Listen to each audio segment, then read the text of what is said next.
Bonjour à tous, je vous invite à écouter l'extrait de l'épisode que je vais publier dimanche. C'est un petit aperçu de la discussion que j'ai menée avec mon invité qui est, je ne vous le cache pas, absolument passionnante. Bonne écoute et à dimanche pour entendre l'intégralité de l'épisode.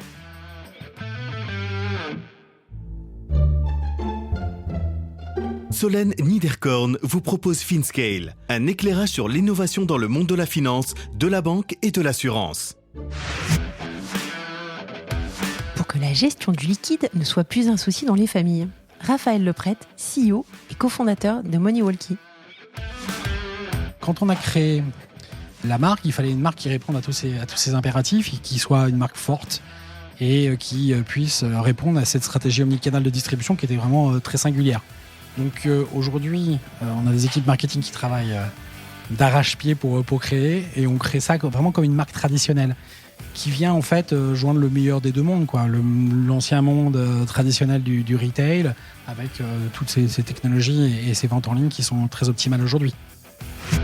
Cet entrepreneur à la fois chevillé au corps nous parle de MoneyWalkie, la solution de paiement sans contact et rechargeable adaptée aux enfants. Une proposition de valeur simple qui s'articule en mode heptathlon. En effet, la FinTech propose un device, sorte d'avatar du portefeuille électronique. Nous voyons donc ce que cela implique. Le design du porte-monnaie sans contact, les canaux d'acquisition, la gestion des distributeurs et des partenaires stratégiques comme les caisses d'épargne. Vous allez découvrir une start-up pleine d'initiatives et de créativité, tant au travers de ses actions commerciales que de l'infrastructure déployée. Bien entendu, si on parle de hardware, on parle d'investisseurs. L'occasion donc de nous arrêter quelques minutes sur les différentes levées de fonds effectuées depuis le lancement. Bonne écoute à tous.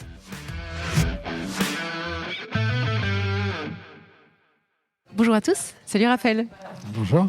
Merci de me rejoindre pour discuter de MoneyWalkie, entre autres. J'aimerais juste que tu te présentes 2 petites minutes avant qu'on attaque, nous expliquer ton parcours qui n'a rien à voir avec l'entrepreneuriat avant. Effectivement. Donc, Raphaël, je suis le fondateur et CEO de MoneyWalkie. J'ai 46 ans et effectivement, j'ai un passé plutôt dans la finance où j'ai fait de la banque pendant 4 ans et j'ai fait ensuite du conseil auprès de grandes entreprises françaises, dans des grandes maisons comme EY. Et je me suis lancé dans l'entrepreneuriat il y a 4 ans, donc j'ai changé de vie. Avec Nicolas Lagrèze, que l'on salue, qui nous écoute probablement. Alors justement, comment ça s'est passé ? En fait, l'histoire est arrivée de manière un petit peu personnelle. On cherchait une solution pour notre fille qui avait 10 ans à l'époque et on cherchait une solution pour qu'elle ait toujours un petit peu d'argent sur elle, pour qu'elle ne se fasse pas voler ou qu'elle tout simplement elle ne l'égare pas. Et on a été à la rencontre de nos amis banquiers pour trouver une solution pour elle. Et malheureusement, comme elle était trop jeune, ils n'ont pas souhaité répondre favorablement. Donc, ça, c'était en France. Ça, c'était en France, effectivement. Et donc, on s'est dit qu'il fallait créer notre propre solution pour qu'au moins elle soit adaptée et qu'il y ait un ton qui lui soit propre. On a couplé ça en fait d'un constat peut-être encore plus préoccupant, celui d'une carence dans l'éducation française sur tous les sujets liés à l'éducation financière. Donc, on s'est dit, faisons de cette solution... c'était avec Nicolas, justement, avec nos associés de l'origine, avec lequel on a fait ce constat qu'effectivement il fallait qu'on fasse quelque chose pour nos enfants, qu'on leur permette de développer des skills vraiment adaptés en matière d'éducation financière et puis surtout qu'on leur donne des réflexes pour devenir des citoyens du monde actuel. Et donc il nous fallait une solution à la fois fun, magique, qui allait faire briller les yeux de nos enfants et également leur donner de quoi réfléchir sur ce sujet important de l'argent. Super. Alors, la solution fun, il faudrait que je la décrive parce que les auditeurs sont pas physiquement avec nous. Et donc, j'ai dans la main un device qui ressemble à un petit renard.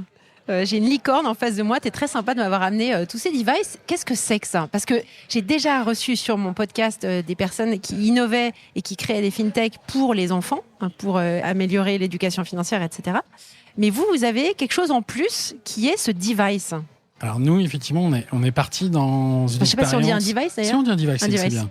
On est parti dans une expérience où on voulait personnaliser le moyen de paiement et on voulait complètement disrupter cette carte bancaire qui traîne depuis 60 ans et qui malheureusement est un peu ennuyeuse. Et donc on a créé un petit objet qui permet de payer sans contact chez n'importe quel commerçant en France et dans le monde entier, et que vous venez personnaliser avec des petites coques en silicone qui ressemblent un peu ou prou à vos coques de téléphone, sauf que l'objet est tout petit, tient dans la main, puisque c'est réservé pas exclusivement, mais beaucoup de nos clients sont des enfants. Et donc, ça crée un petit côté ludique. Donc, vous pouvez changer de coque au fur et à mesure de l'aventure. Vous commencez effectivement avec un petit panda. Et puis, vous pouvez suivre avec une petite glace en fonction des saisons. Voilà, très fun. Et alors, cette idée-là de la carte personnifiée dans ce wallet physique, comment est-ce que vous l'avez eu ? Ça naît toujours d'un besoin. Donc, est-ce que c'est des retours qui ont été faits par vos clients ? Comment ça s'est passé ? Non. On le fait évoluer régulièrement avec le retour de nos clients. C'est-à-dire que on a des designers qui travaillent pour nous régulièrement et on travaille avec ces derniers, avec les besoins de nos clients pour évoluer notre petite gamme de coques. On a une 30aine de modèles aujourd'hui. Mais clairement, on est parti Nix Nilo sur cette idée-là, de vraiment disrupter la carte et de trouver une façon de proposer un nouveau moyen de paiement qui allait se glisser en définitive entre la carte historique et vos moyens modernes, c'est-à-dire où on dématérialise complètement le moyen de paiement, donc le téléphone en l'occurrence. Donc on voulait créer quelque chose qui soit entre deux, qui soit pour les nouveaux usages, qui soit fun, qui soit ludique, Ouais. et au contraire dont les gens allaient s'emparer parce que l'objet était beau. Et voilà, on croit à cet ancien monde où l'objet était passionnant et celui-ci est vraiment, vraiment fun. Et comment vous avez choisi le producteur ? Comment est-ce que ça se trouve ? Est-ce que vous êtes allé le faire produire en Chine, en Europe ? Alors là, je dois citer une autre de mes associés, Sophie Bernstein, qui est l'ancienne directrice marketing du slip français, qui nous a beaucoup aidé sur ces réflexions-là. On voulait absolument faire un produit qui soit très adapté à cette nouvelle génération, donc il fallait que ce soit made in France, ce que le produit est. Donc on travaille avec des producteurs français, c'était un sujet qui nous tenait à cœur. Et on fait assembler le produit dans un ESAT. Donc il fallait en plus une dimension sociale. Donc on a réussi à arriver à un produit qui est, à mon avis, assez performant sur toutes ces dimensions-là. Et l'aventure a été belle puisque les gens qu'on a rencontrés nous ont beaucoup rendu, notamment les ESAT. Des gens assez formidables qui nous ont beaucoup aidés, nous ont donné des coups de main. Vous venez d'entendre un extrait de l'épisode que je vais publier dans quelques jours. Alors ne restez pas trop loin de votre plateforme de podcast pour pouvoir profiter de tout l'enregistrement.